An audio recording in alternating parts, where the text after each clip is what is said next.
La siguiente conferencia está a cargo de Juan Guillermo Gómez García. Se llama Hacia una nueva historia de la literatura colombiana, anotaciones previas para una discusión. También moderará esta sesión el profesor Darío Henao Restrepo. Bueno, entonces al matadero, como diría Esteban Echavarría. Buenos días, voy a usar una modalidad que podríamos llamar combinada. Voy a hablar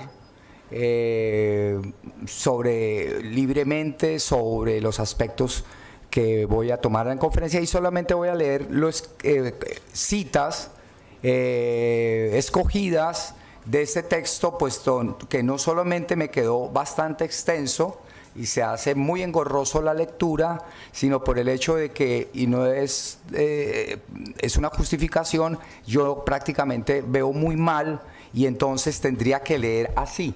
Y entonces no es muy cómodo ni para ustedes ni para mí. Sí, yo tengo 5 o 7 centímetros de poder ver y de lejos tengo astigmatismo, entonces se me cruzan las palabras. Esta es la razón por la que entonces vamos a empezar de esta manera. Bueno, ante todo, naturalmente agradezco la invitación que se nos ha hecho acá del 13º Foro Simposio Internacional Jorge Isaac sobre una historia crítica de la literatura colombiana. Esta intervención va a tener 4 elementos. El primero está asociado y la reescribí pensando en del primer proyecto al último, que aquí ya está plasmado en 4 aspectos. El primero tiene que ver con, naturalmente, una reflexión sobre la historiografía literaria, la historia literaria, cómo empezar por dónde se empieza toda historia, recuperando cuáles son esas historiografías. Ustedes la conocen muy bien, claramente, y seguramente ya la han leído 100 y 100 veces en el curso de su vida, que es la de Vergara y Vergara, naturalmente la historia de la literatura en Nueva Granada, pero con el agregado de que voy a hacer una comparación con simultánea, como había ya en Europa, de las historiografías literarias, particularmente el primer proyecto de historiografía literaria en Alemania, que es la de Wilhelm Theodor Danzel, y después viene la de Gervinus, pero el texto de Danzel no estaba traducido al alemán. Entonces aquí voy a traer unos fragmentos para ver cuál es el marco histórico en el que aparece en el siglo XIX la historiografía alemana. Esa es como la primera parte. La segunda parte ya es un recorrido para un poco revolcar la idea de género, que va desde la memoria científica de Caldas, pasa por el cuadro de costumbres y culmina con el ensayo en el marco de lo que podríamos llamar la prosa literaria de no ficción, ¿sí? Y este es un concepto que se pone a discusión, cómo va evolucionando, o no evolucionando, sino cómo se van estructurando una imagen de nación a partir de estas prosas literarias no ficcionales. Y en tercer lugar vamos a hablar, claro, aquí ya se ha mencionado Rafael Gutiérrez Girardot, el libro Temas y Problemas para una Historia Social de la Literatura Hispanoamericana de 1987, y su libro Modernismo. Creo que todavía ofrecen elementos conceptuales muy precisos, vigentes, de cómo iniciar metodológicamente un diálogo con una nueva historia crítica de la literatura colombiana. Y podríamos entrar entonces, Carmen Elisa acaba de hablar, hacer la comparación de Gutiérrez Girardot con Carlos Rincón, y esta me parece una vía muy clara, y también tendríamos que entrar a Neo Gittrich, allí habría una tarea. Y la cuarta, pues desarrollar brevemente qué podríamos como grupo hacer. Lo primero que y con eso empiezo por detrás, vamos a hacer como grupo, o que estamos construyendo para esta historia de la nueva historia crítica de la literatura colombiana. Es un proyecto que empezó realmente hace 30 años, pero que se ha venido concretando ahora cuando tenemos el archivo, porque se ha preguntado mucho el archivo, ¿dónde está el archivo de Rafael Gutiérrez Girardot? Pues yo tengo nosotros hemos acumulado unas 25.000 páginas y tenemos un archivo. Entonces esto nos permite tener seguridad, y entonces estamos en la tarea de edición del archivo. Los archivos los queremos donar. Aquí hay una déficit en Colombia de los archivos. Queremos donar el archivo alguna vez, pues, a alguna institución bogotana o de Medellín, ya veremos. Y la otra es algo que me interesa mucho y es desarrollar la institución de diplomacia que no hemos hablado acá. ¿Sí? La diplomacia es una institución fundamental en el desarrollo de la vida intelectual y quisiera desarrollar eso para, digamos, en el marco de lo convocado acá. Entonces, iniciemos con el tema de la historia de la literatura de la Nueva Granada, de Vergara y Vergara y su comparación con Alemania. Bueno, todos ustedes saben que la historia de la literatura en la Nueva Granada, 1861-1867, de Vergara y Vergara, es un monumento y un homenaje a la vida literaria de la nación, particularmente asociada a la época colonial. La pregunta entonces, ¿por qué Vergara y Vergara? Y no es que invente, sino que él reconstruye y de una manera muy, en un marco muy especial, finalmente su origen social hacendario, le ha permitido a él acceder a los documentos de la colonia, y él afirma a partir de allí una idea y una imagen de nación que podríamos asegurar que es una nación, una idea de nación que es la idea romántico conservadora de cuño hispanizante, ¿sí? Él construye, y todos ustedes saben, en el topos urano hispánico, ¿sí? Se nos ha olvidado que venimos de España, y él declara abiertamente su catolicismo. Dice, yo aquí me declaro abiertamente católico, y no se me olvida que la Iglesia católica ha construido la nación. Eso todos ustedes lo saben, pero entonces preguntémonos, y de paso, ¿por qué esa reacción tan abierta frente a esa apelación de la nación, digamos, buscando la nación cultural? Sí, que me recuerda muy claramente a los discursos de la nación alemana de Fichte, de encontrar en un momento de crisis, cuando viene la invasión napoleónica de 1806 a Alemania, y Fichte se pregunta, ¿de dónde venimos? Y dice, momento, nosotros no tenemos una tradición ilustrada, no nos interesa los derechos humanos. Nuestra nación no es una nación liberal burguesa constitucional, sino nuestra nación está fundada en el territorio, en la sangre, Blut und Boden, y en la lengua. Y allí, en un pasado remoto, teníamos una verdadera nación como alemanes, que la hemos perdido y hay que recuperarla. Es decir, un trauma histórico que era doble de la Revolución Francesa, pero a la vez de la invasión napoleónica, había llevado a una reacción romántica conservadora para fundar la idea y la noción de una nación. Y eso se ve en los cuadros de costumbres muy claramente, y también en esta historiografía. Claro, ¿cuál era el doble trauma?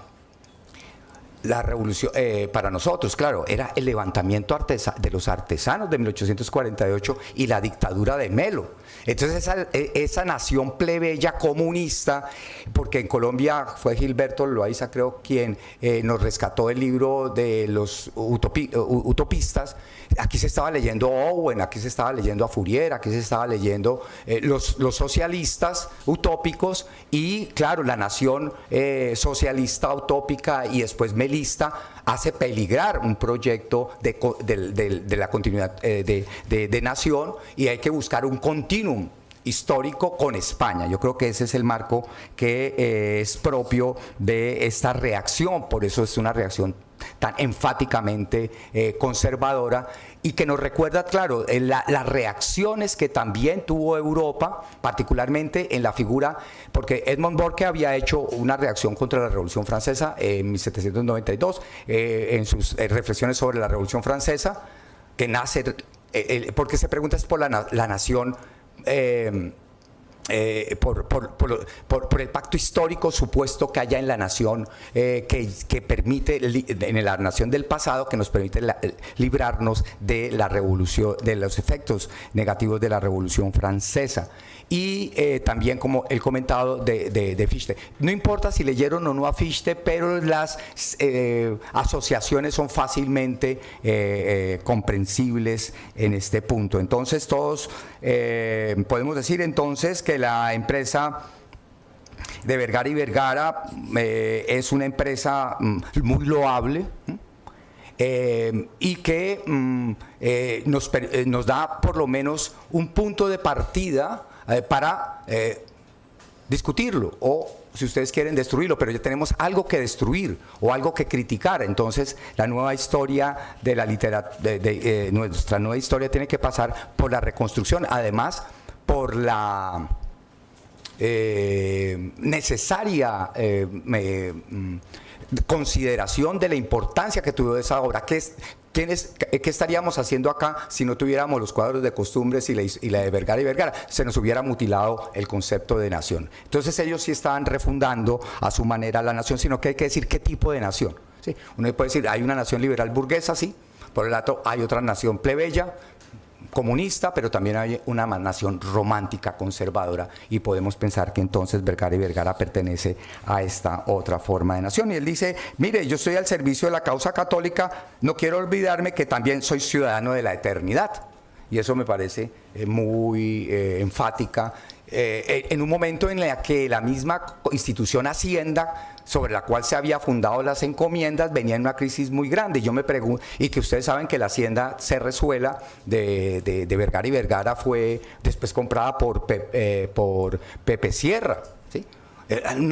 Un comerciante antioqueño les compra las haciendas. Entonces el empuje liberal burgués de la economía burguesa, ya al final del siglo XIX, principios del siglo XX, les están comprando aquello que era sagrado, ¿sí? Les compraron entonces Cerrezuela.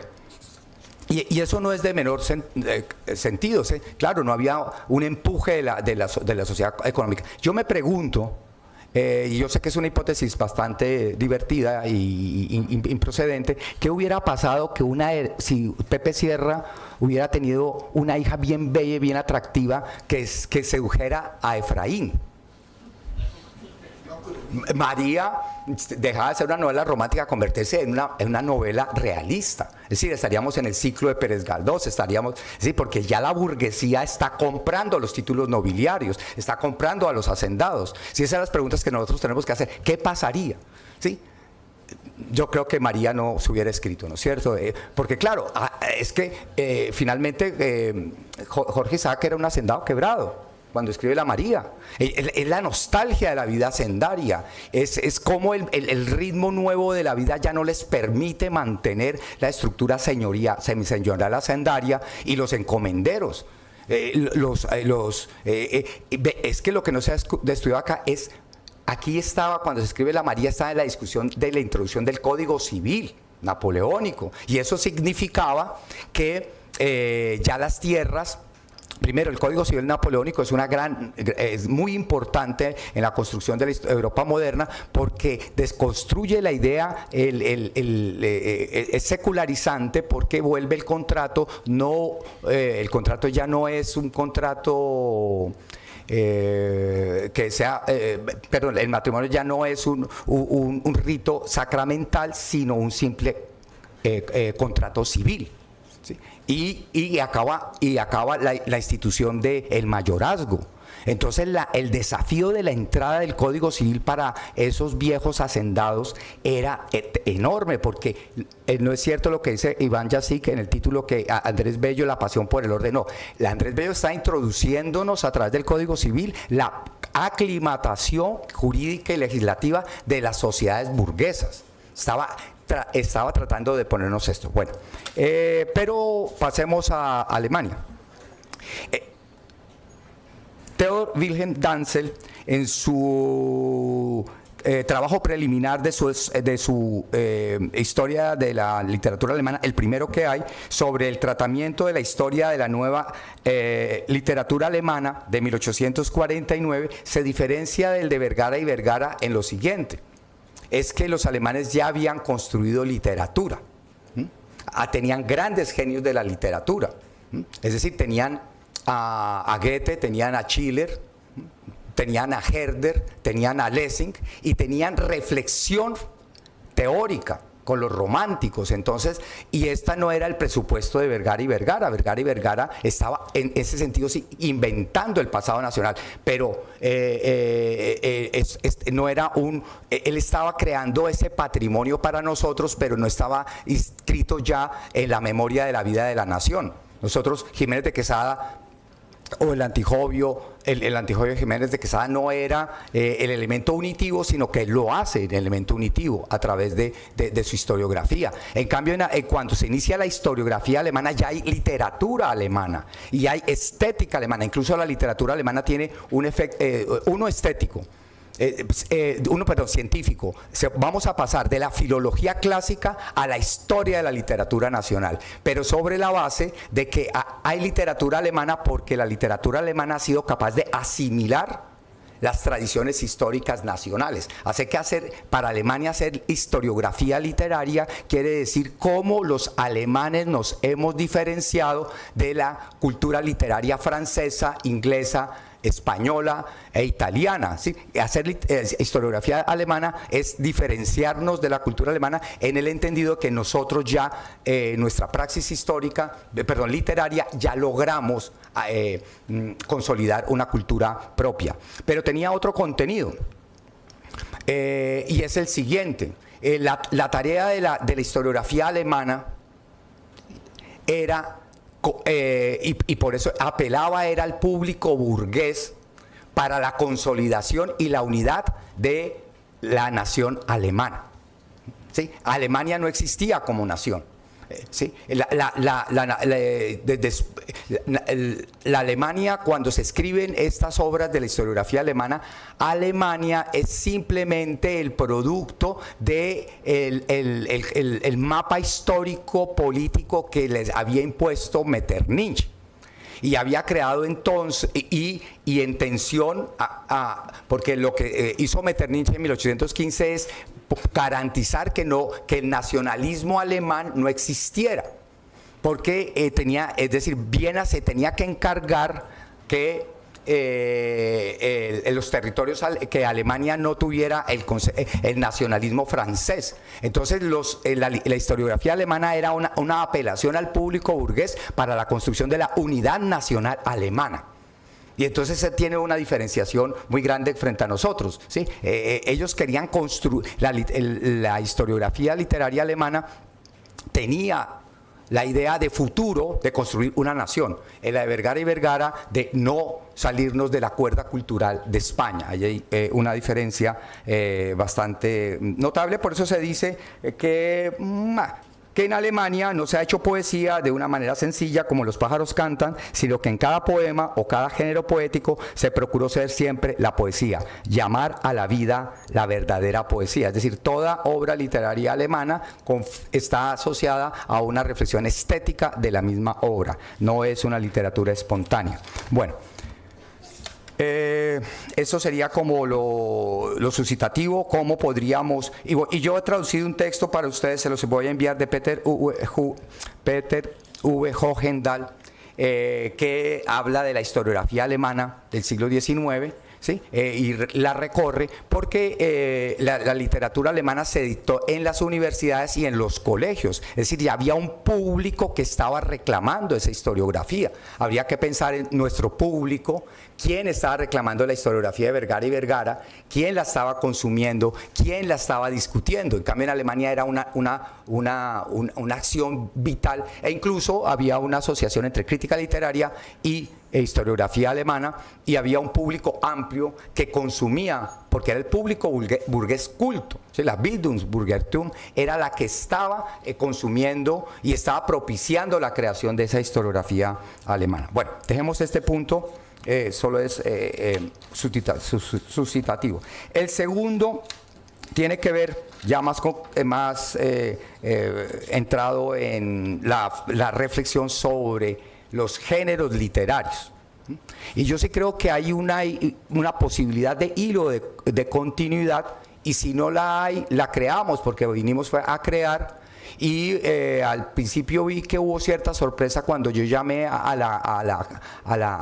y apelé a la memoria científica de Caldas, particularmente al estado de la geografía de la Nueva Granada, donde yo sí creo que ahí se construye la primera imagen de nuestra nación, lo que se va a llamar nación colombiana, cuando en el semanario de la Nueva Granada de 1808, Caldas publica esta memoria. Hay que recordar que incluso Jorge Isaac tiene un poema sobre Caldas, dice, nosotros, que lo publicó María Teresa Cristina, pues en la obra, en las poesías dice, nosotros desde niños aprendimos de Caldas y por eso nosotros somos una mejor nación.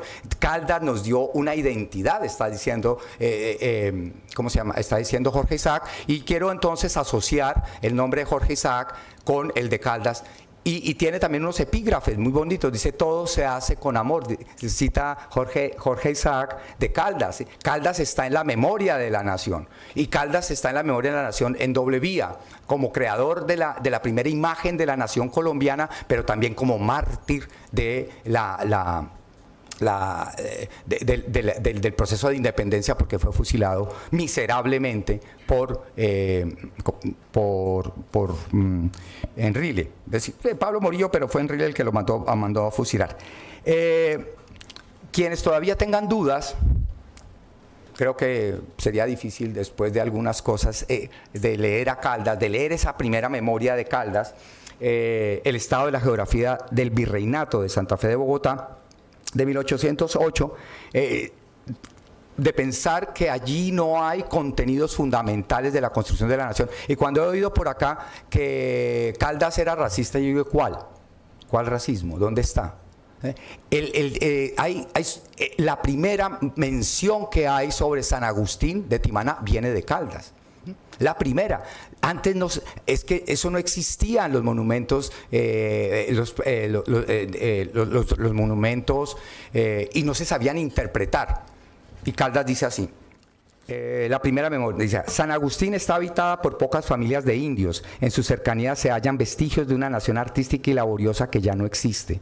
Estatuas, adoratorios, mesas, columnas y una imagen del sol desmesurada, todo de piedra, en número prodigioso, nos indica el carácter y la fuerza del pueblo que habitó las cabeceras del río Magdalena.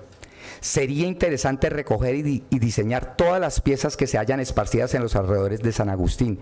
Ellos nos harían conocer el punto a que llevaron la escultura a los habitantes de estas regiones y nos manifestarían algunos rasgos de su culto y de su política. Esta es la primera mención que hay de San Agustín en una literatura escrita en nuestro país. Pero hay otras imágenes de la nación, ¿sí? Y no nos podemos quedar solo en esta primera memoria de Caldas, pero les voy a leer cómo él describe el Chocó. ¿Cómo describe el Chocó? Dice: la estampa de la turbulencia atmosférica del Chocó es deslumbrante y arrancada de las mejores páginas que se han escrito de nuestra naturaleza.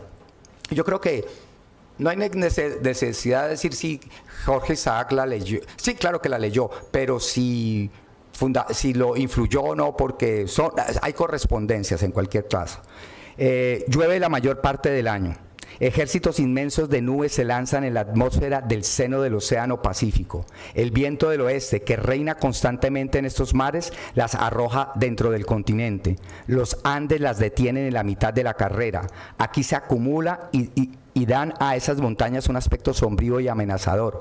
El cielo desaparece, por todas partes no se ven sino nubes pesadas y negras que amenazan a todo viviente. Una calma sofocante sobreviene. Este es el momento terrible. Ráfagas de viento dislocadas arrancan árboles enormes, explosiones eléctricas, truenos espantosos. Los ríos salen de su lecho, el mar se enfurece, olas inmensas vienen a estrellarse sobre las costas. El cielo se confunde con la tierra y todo parece que anuncia la ruina del universo. En medio de este conflicto, el viajero empalidece cuando el habitante del Chocó duerme tranquilo en el seno de su familia. Una larga experiencia le ha enseñado que las resueltas de estas convulsiones de la naturaleza son pocas veces funestas, que todo se reduce a luz, agua, ruido, y que dentro de pocas horas se restablece el equilibrio y la serenidad. Es absurdo decir, como dijo Renan Silva, que esto era una prosa romántica. Esto no es romanticismo. Esto es ilustración, es una prosa ilustrada porque está asociada a un objeto, que es la descripción de la geografía del país. No es una inspiración ocasionalista, que es el concepto que se funda en en el romanticismo alemán, porque se necesitaba un proceso histórico que todavía no había en Colombia. Caldas no puede adelantar a Friedrich Schlegel, Caldas no puede adelantar a Víctor Hugo. El romanticismo es el producto de una rebelión de la burguesía contra la aristocracia, y aquí no cabe hablar de romanticismo. Las descripciones son líricas, pero asociadas sobriamente a su objeto de interés, que es la descripción del nuevo reino de Granada, a que además nos mete en una camisa de 11 varas. Tenemos que incluir entonces la vieja presidencia de Quito, o sea, de Ecuador, porque eso hacía parte del virreinato de la Nueva Granada, y Venezuela. ¿Cómo vamos a hacer una literatura? Porque estamos hablando de la Colombia que ya se construyó tras la disolución de la Gran Colombia de Bolívar, es decir, la Colombia de 1824, pero también ¿qué hacemos entonces con Panamá? ¿Sí? ¿Qué hacemos con Panamá? ¿Lo incluimos o no lo incluimos en nuestra historia de la literatura? ¿Y en qué momento? Porque Caldas se siente más ecuatoriano que bogotano, él se siente más quiteño, más aún, él trabajó. Y sus cosas tan extraordinarias que hizo en el Ecuador se nos ha olvidado. Él tenía la imagen de Ecuador hasta Cartagena. Él no hacía discriminaciones, y hasta Venezuela. Entonces su imagen de la nación era de la territorialidad del nuevo reino de Granada en su complejidad. Entonces ahí tenemos un desafío. La figura de Caldas creo que es una figura extraordinaria. Y quiero terminar con esto con Caldas, y es que él hace en la nota 26 del ensayo de la memoria científica el influjo del clima en los seres vivos. Allí hay en la nota 26 una extraordinaria relación, una extraordinaria relato sobre la relación que él tenía con un indio Noanama del Chocó, un indígena Noanama del Chocó, que él reconoce el valor que él tiene para comprender todo lo que llaman las contras, es decir, las beslerias, que eran que tiene 150 especies, entre otras, pero el indígena Noanama conocía las especies, que son muy diversas en la naturaleza, contra los contras, y entonces se dice, además el indígena no le da, ellos son dos chamanes. Caldas es un chamán para el indígena, y él lo trata como un hombre especial. Él no está andando con cualquier indígena. Él sabe lo que significa el conocimiento de la naturaleza de indígenas muy especiales, porque nosotros hablamos del mundo indígena y hay estructuras en el mundo indígena, ¿sí?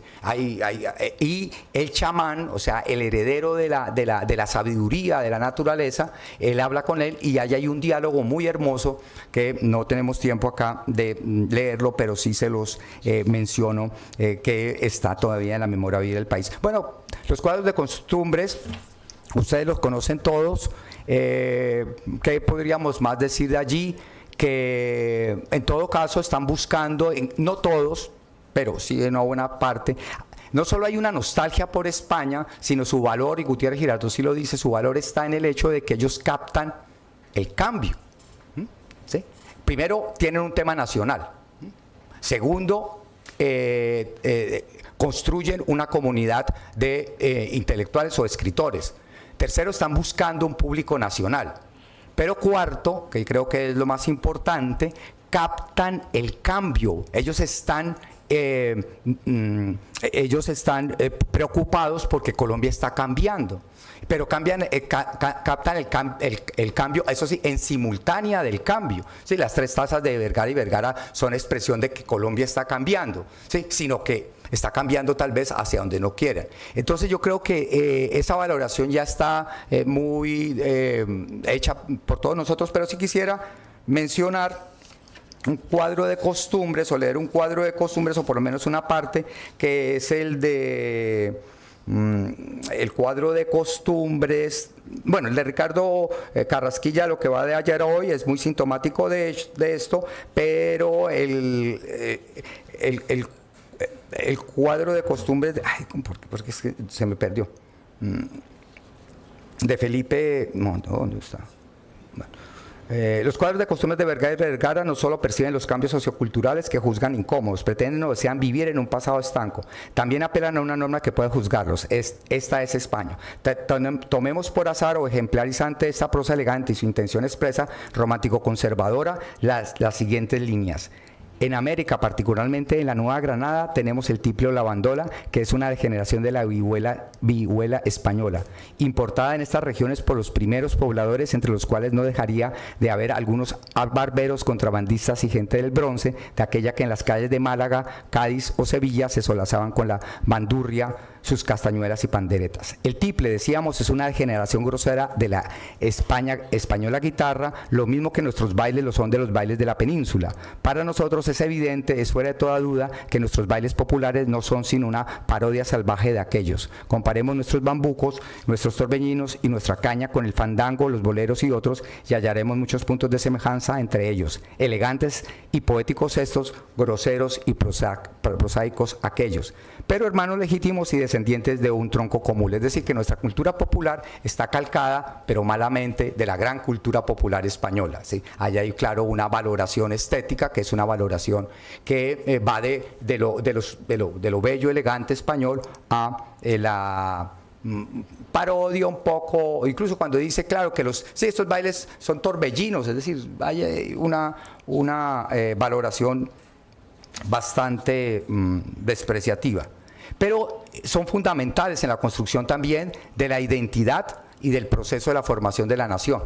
Y muchos de ellos, claro, por ejemplo, creo que el más importante monumento a la literatura del medio siglo está, como se ha venido diciendo acá, en Peregrinación de Alfa de Manuel Ancísar. ¿Sí? Allí sí hay una valoración y la primera cita que hace Manuel Ancísar es de Caldas. ¿Sí? Ellos sí tienen una memoria que se nos ha olvidado, que todos veníamos de Caldas, ¿sí? Todos veníamos de Caldas, y ellos hacen, Manuel Ancísar hace un homenaje, y finalmente la Peregrinación de Alfa de Manuel Ancísar se puede leer como un homenaje a su gran predecesor.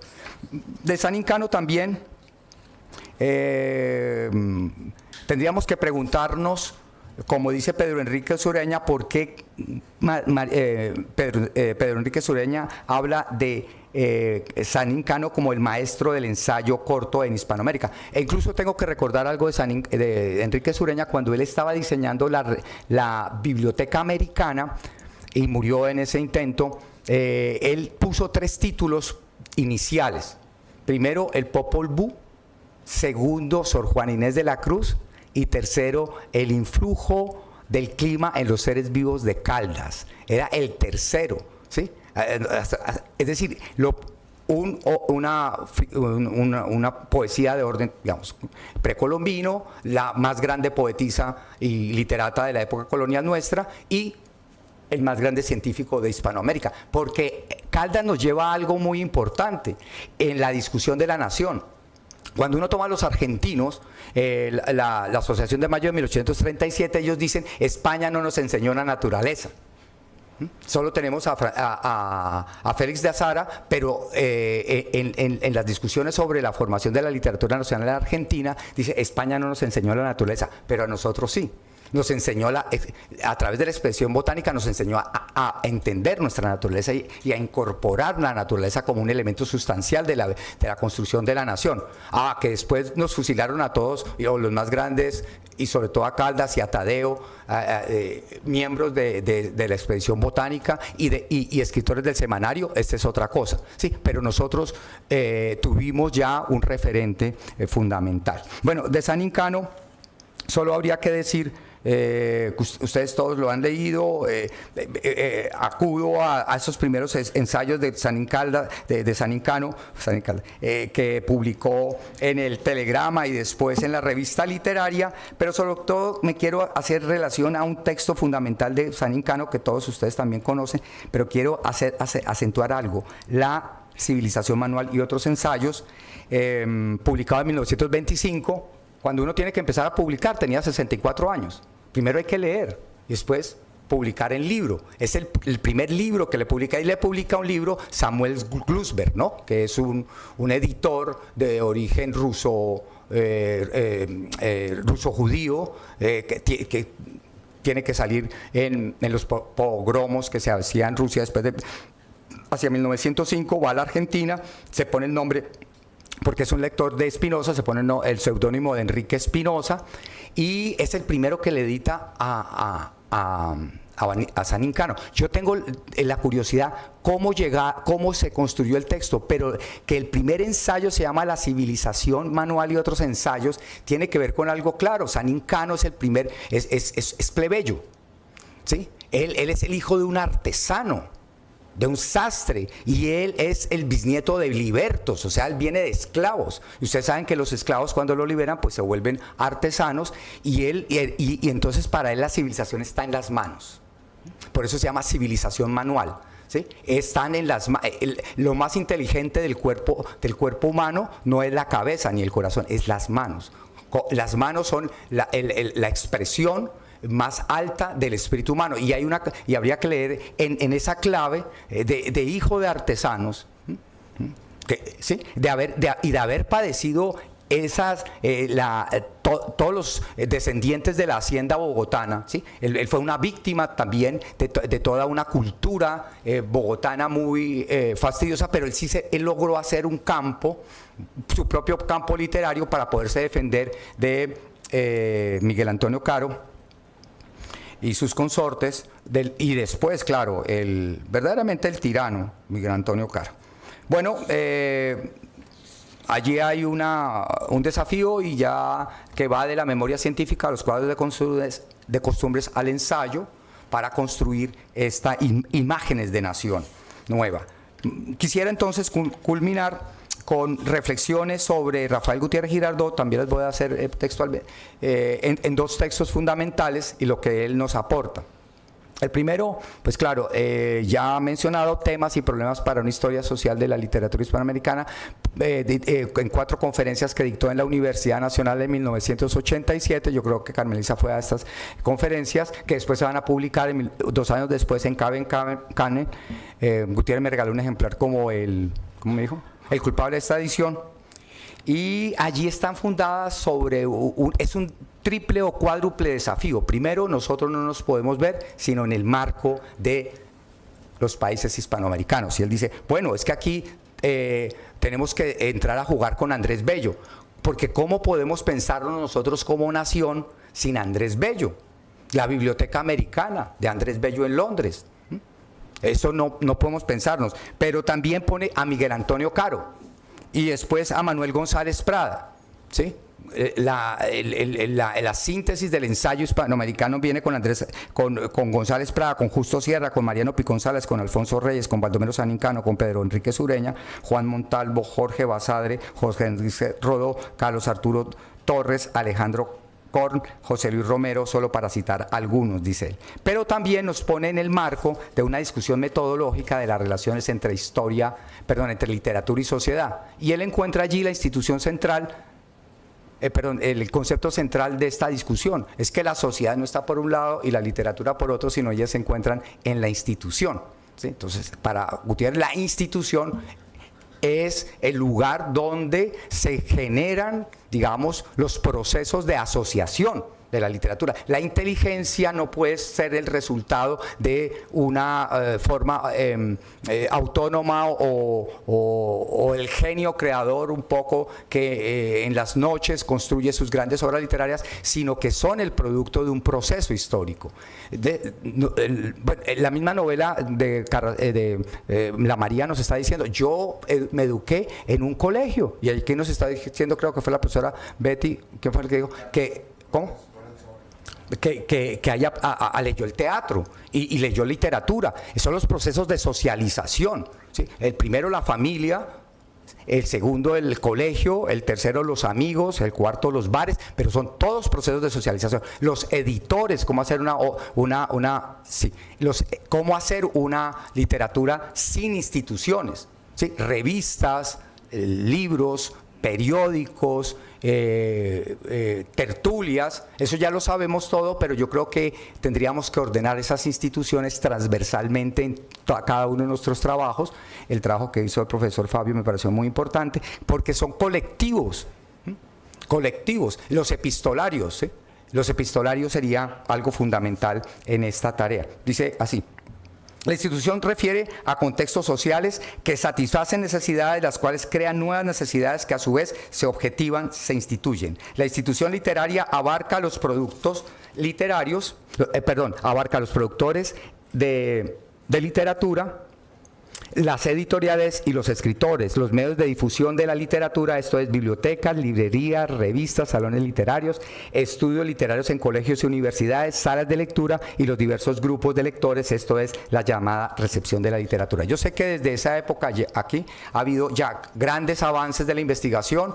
Cada uno de ustedes saben más lo que se hizo sobre revistas y entonces hay que ordenarlos. Sí, aquí son los estudios de revistas, los estudios de periódicos, los estudios sobre la relación universidad y creación literaria, los premios literarios. Todo esto tenemos que tener entonces ese inventario antes de proceder a hacer una historia intelectual. Pero Gutiérrez Girardot rápidamente nos pone en el desafío de estudiar otras instituciones que tal vez no podamos hacerlas nosotros, pero podemos incitar, por lo menos recordar que el Código Civil fue muy importante, el cambio y la transformación de la sociedad, pasar de una sociedad semiseñorial, hacendaria, a una sociedad moderna. Esa es una tensión muy fuerte que tendríamos que traer, y él ya había hecho, y le recomiendo mucho que lean el libro de Elizabeth Fehrenbach, Sociedad Tradicional y Derecho Revolucionario, donde ella explica muy claramente cómo fue que se introdujo el Código Civil en los territorios de la Renania en Alemania tras la invasión napoleónica, y esto es un estudio que está pendiente. Solo creo que Oscar Julián Guerrero ha hecho algo sobre cómo Andrés Bello tradujo el Código Civil, ¿sí? Iván ya sí da algunas puntadas, pero falta profundizar sobre este tema. El otro libro es Modernismo. Yo lo único que quiero decir de modernismo es que Gutiérrez Girardot en él confluye la estética de Hugo Friedrich, ¿sí? La estructura de la lírica moderna es el fundamento estético, pero él también, ahí está vivo también Hugo Friedrich, está Hugo Friedrich, pero también Walter Benjamin. Y de Walter Benjamin él va a tomar solamente los elementos que tienen que ver con Baudelaire. Es decir, los clásicos, el flaner, la bohemia, la prostitución, los esoterismos. Es decir, él ha estudiado a Benjamin. Hoy podemos leer los libros de los pasajes y contrastar, pero no los pasajes, son los estudios de Baudelaire, porque los de los pasajes son posteriores, se editan posteriormente, pero él está muy atento siempre, desde los años 50 está atento de Walter Benjamin. De Walter Benjamin, incluso él es el primer traductor de Benjamin al español. ¿Sí? En 1964, muy tempranamente. Los españoles hoy están diciendo que ellos descubrieron a Walter Benjamin. No, ellos están omitiendo la parte que se había hecho ya sobre la divulgación de la Escuela de Frankfurt entre nosotros. Pero Gutiérrez, por ejemplo, no habla de Blanqui, ni de las rebeliones populares, porque claro, obviamente que en el marco del siglo XIX, pese a todo, a finales del siglo XIX, principios del siglo XX, él no trabaja eso, y nosotros sí podríamos trabajar lo que él no trabajó en modernismo. Y para concluir rápidamente lo que estamos haciendo, nosotros estamos haciendo la edición de la obra de Rafael Gutiérrez Girardot. Ahorita estamos en los 8 tomos de Colombia. La obra de Gutiérrez Girardot debe comprender unos 45 tomos, una producción descomunal. Es nuestro Enrique Sureña, es nuestro Alfonso Reyes, es nuestro Andrés Bello. Él suma todo, digamos, este tipo de intelectual prolífico. Y hemos dividido los 8 tomos en los siguientes. Primero, los 2 tomos que muchos de ustedes conocen de la literatura colombiana, que se publicó en una obra en 3 ediciones ya, pero faltaba material, porque si usted no tiene un archivo completo no puede hacer una obra crítica y unas obras completas. Primero tiene que tener el material completo para hablar de obras completas. No vamos a hablar de obras completas, sino de capítulos. Y están los 2 tomos de literatura colombiana, uno de poesía y el otro de narrativa. Los tomo 3 y 4 vienen los tomos filosóficos y universitarios, porque también ese es un valor muy, muy importante de Gutiérrez Girardot. Es el defensor de la universidad pública en Colombia, ¿sí? Pero no porque sea comunista ni marxista, no. Sencillamente uno tiene que ser humboldtiano.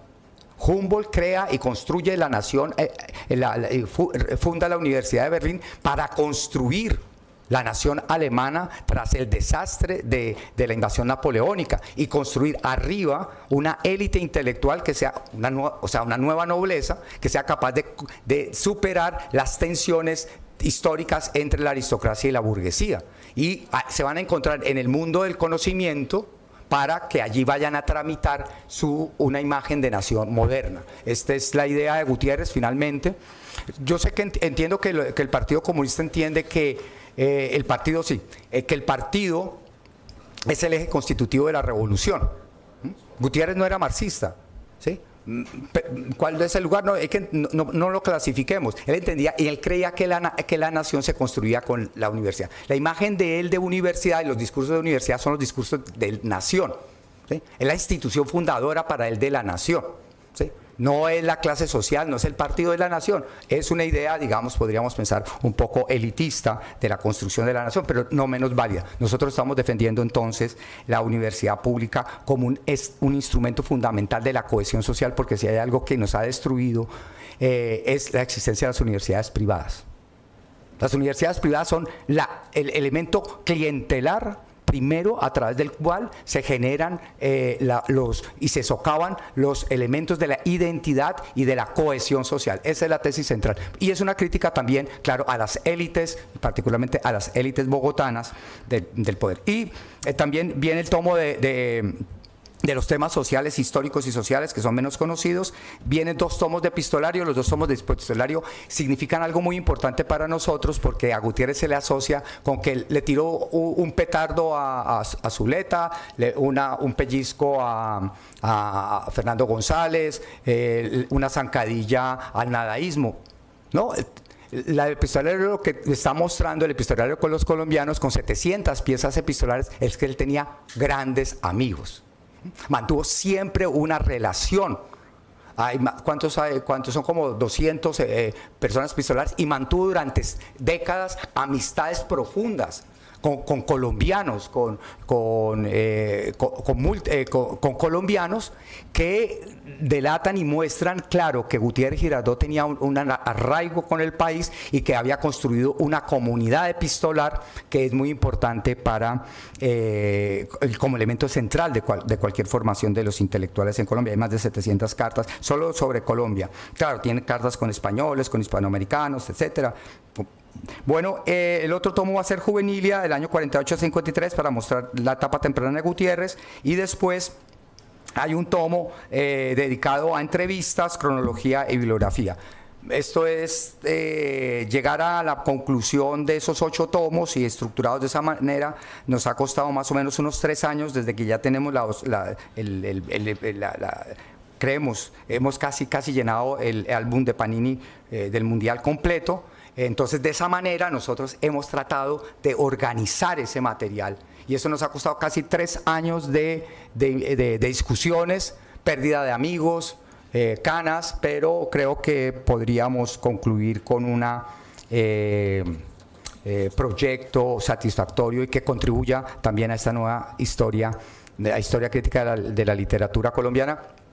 Quiero aquí entonces mencionar también la presencia de mis colegas de la Universidad de Antioquia, la gran generosidad que han tenido con ellos, y también de los alumnos chiquitos, empezando de 19 años, de los primeros semestres, para que se vayan aquí entrenando en estas discusiones. Bueno, muchas gracias.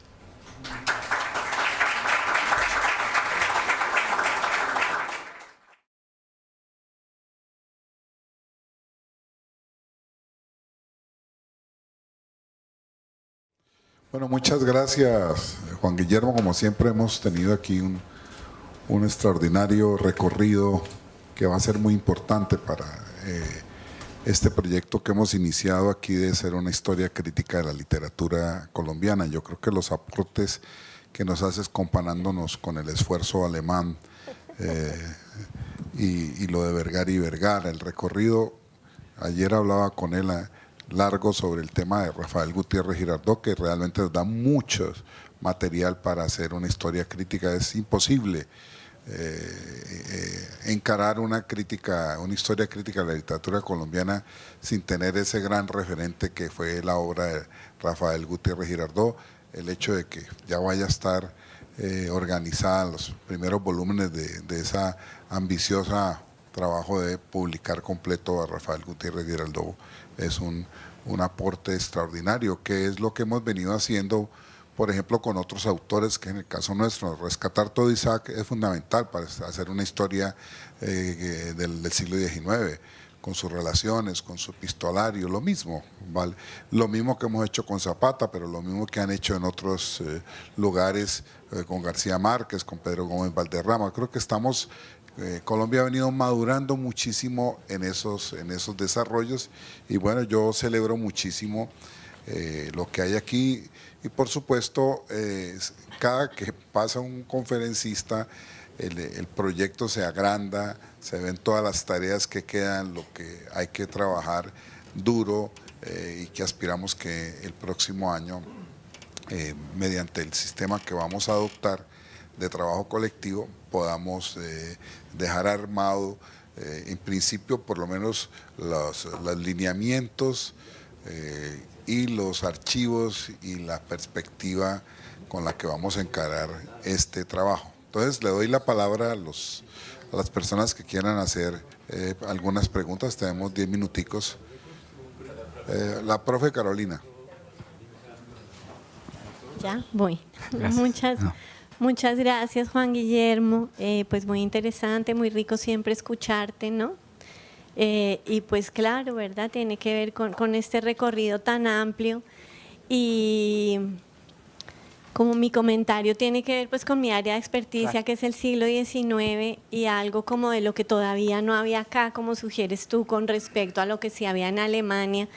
Y yo creo que hay algo muy importante a tener en cuenta, y es el proyecto hispanista ultraconservador de Vergara. Sí.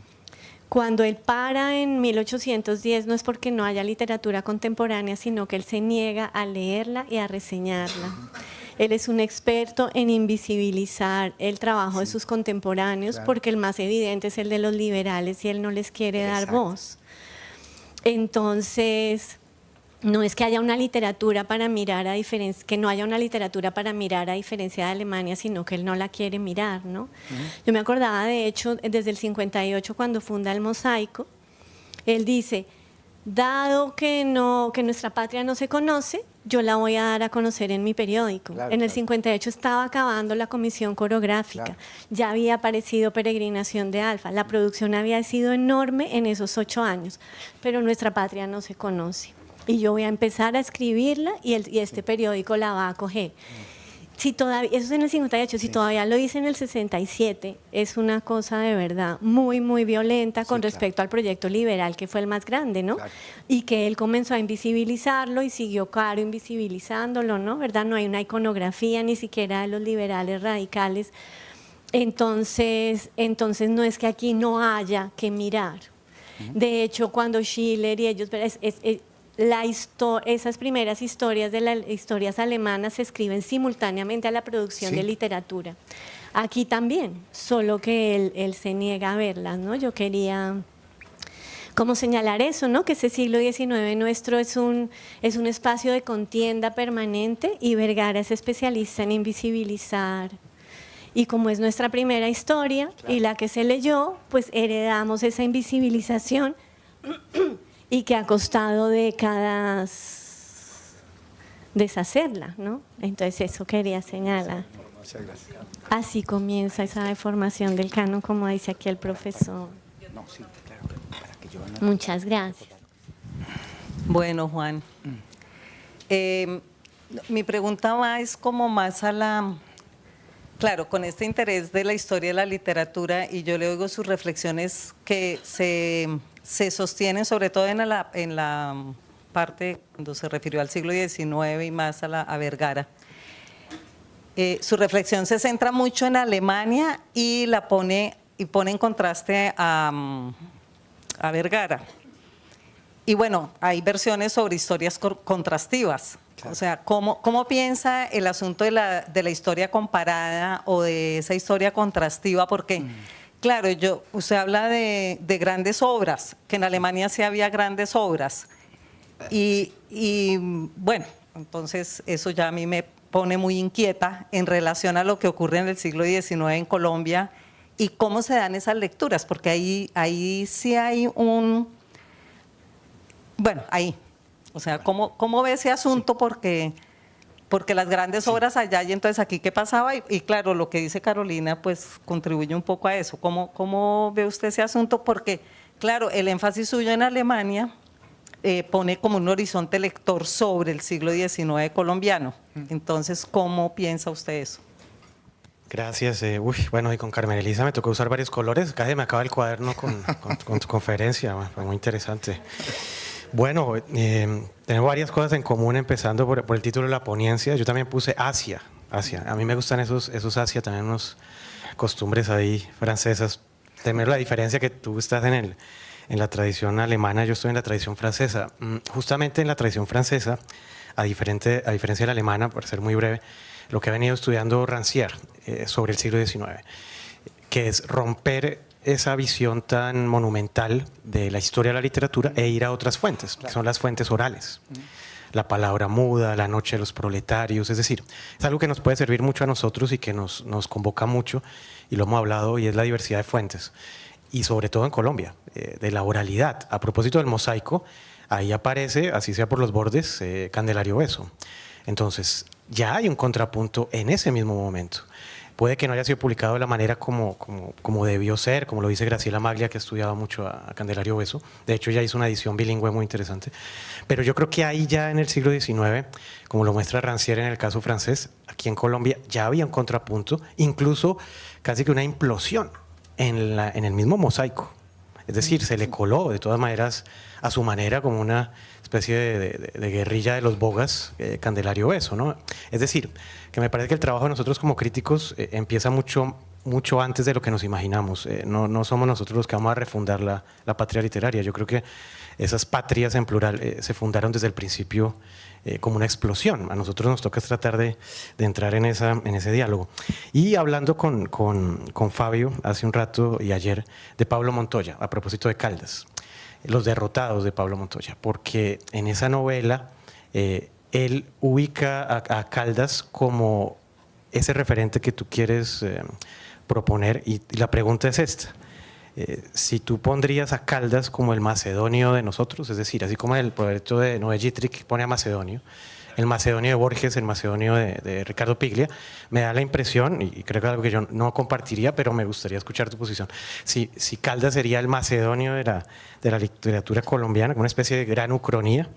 Y recordaba por último la presentación de Roberto Burgos Cantor de la novela de Pablo Montoya, Los derrotados, donde hace un estudio genial del epígrafe de Albert Camus: si quiero escribir sobre los hombres, ¿cómo apartarme del paisaje? La pregunta que hace Albert Camus, ¿no?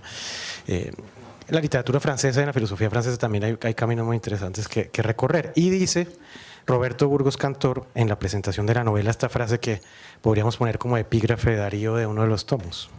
Dice Roberto Burgos: se acerca a un fresco mural de Pablo Montoya de hoy, donde la aventura de Caldas es un vagón en la ruta de las transformaciones sin etapa de llegada de la vida colombiana.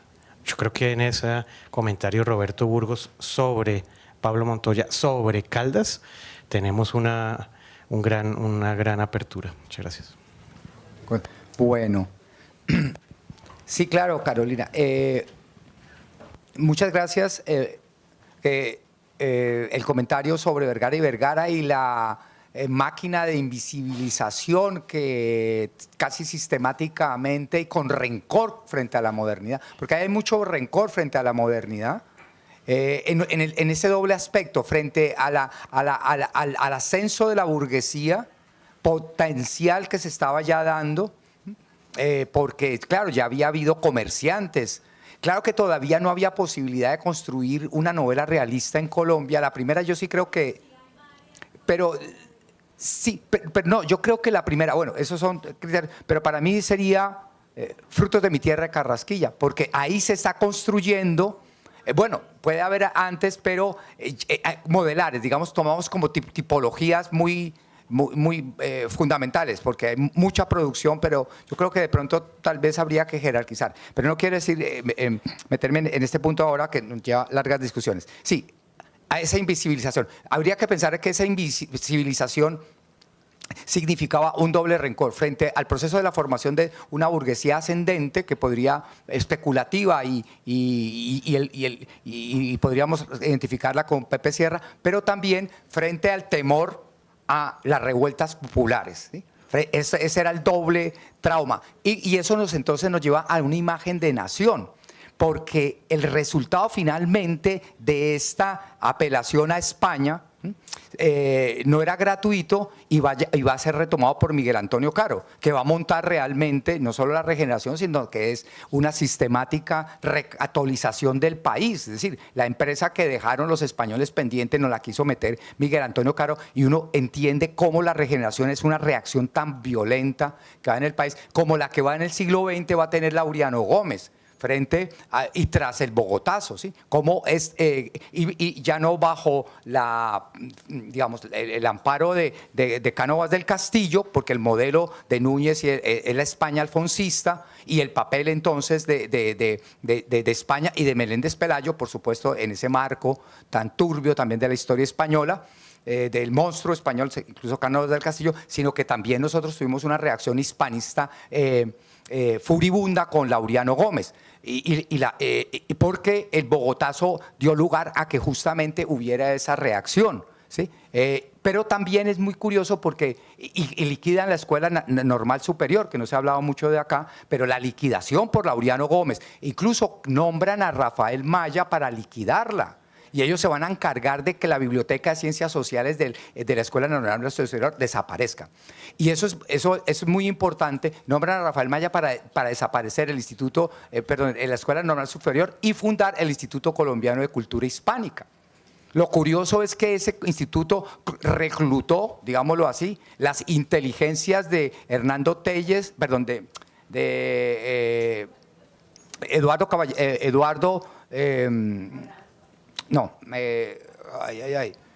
Cotelamus, Valencia Gelkel y Gutiérrez Girardot como los tres primeros becarios a España en 1950. O sea, los españoles no eran tontos, ¿sí?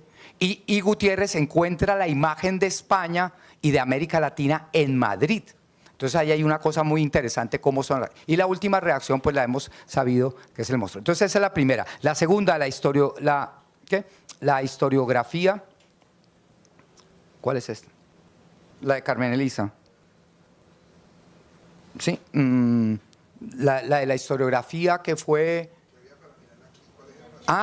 sí, claro, y la comparación con Alemania. No, son posibilidades de que si uno mira otras cosas puede llegar a comprenderse mejor. Uno dice, es obvio que nosotros asociamos la historiografía de Vergara y Vergara con un proyecto conservador nostálgico español, y en Alemania era diferente. Entonces por lo menos ese tipo de contrastes nos permite vernos un poquito mejor y entendernos un poco mejor nuestra peculiaridad.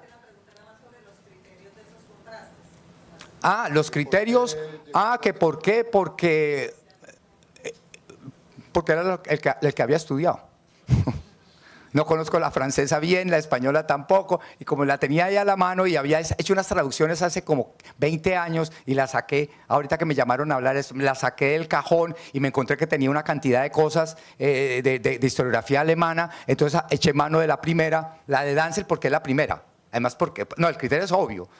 ¿Cuál es el origen de la historiografía alemana? Es Danzel. Entonces dije, bueno, vamos a hablar vamos a Danzel y la diferencia que establece. Y para mí fue muy claro. Digo, voy a leer solamente el prólogo de Vergara y Vergara y la ruta metodológica que me está dando, ¿sí? Y cojo a Danzel, el prólogo de Danzel, y qué ruta me da. Y entonces me permite hacer un pequeño contraste asociativo que sirve para cualificar un poco nuestra imagen de nación. Y la tercera, sobre las fuentes orales, mire, nada más, no necesitamos solamente a Candelario eso, sino que la publicación que se hace en el mosaico de los primeros 8 o 9 capítulos de la Manuela ya nos da una riqueza, porque si hay algo grande en Eugenio Díaz es la reproducción de los diálogos. ¿Se recuerda cuando don Demóstenes, entonces ve a Manuel y le dice, hola, oye negra? Así no se saludaría a María, claro. Entonces ya el registro verbal, oye negra, que no es como muy no es muy es el usual del, ¿sí? Como un hombre de la élite ve una trigueña y le dice, oye, negra, ¿sí? Entonces ahí yo creo que hay toda una riqueza de la verbalidad oral popular. La otra, y lo dice Elisa Mújica, ¿no? Que hay una diferencia entre entre los diálogos cuando se trata de la gente del pueblo, que diálogos muy postizos realmente cuando se trata de gente de la élite. ¿Sí? Ya no es tan fino, Eugenio Díaz, lo dice Elisa Mújica, y yo creo que se puede ver ahí. Entonces la oralidad sí queda más o menos plasmada. No en la María, pero sí en la Manuela. Uno puede sentir la oralidad. Y en cuanto a Caldas, yo lo llamaría el descuartizado. Es que Caldas fue víctima no de que del desaire que le hizo Humboldt, ¿no? Y de Humboldt y Mutis, que es imperdonable en Mutis, realmente, sino él es víctima al final, porque es el primero que se propone como un intelectual o científico de tiempo completo. Él crea un modelo. Nosotros dedicamos a la ciencia el tiempo completo. Abandonamos la profesión de abogado y me voy a meter a ser científico allá a partir de 1801. Incluso el desaire de Humboldt yo creo que fue muy benéfico porque esos dolores también constituyen y fortalecen el espíritu. Él lloró un par de meses, pero después se repuso, pero ya él fue víctima ¿de quién? Del barón de Carondelet, que quería que le hiciera la ruta para llegar a Esmeraldas, porque ¿sí?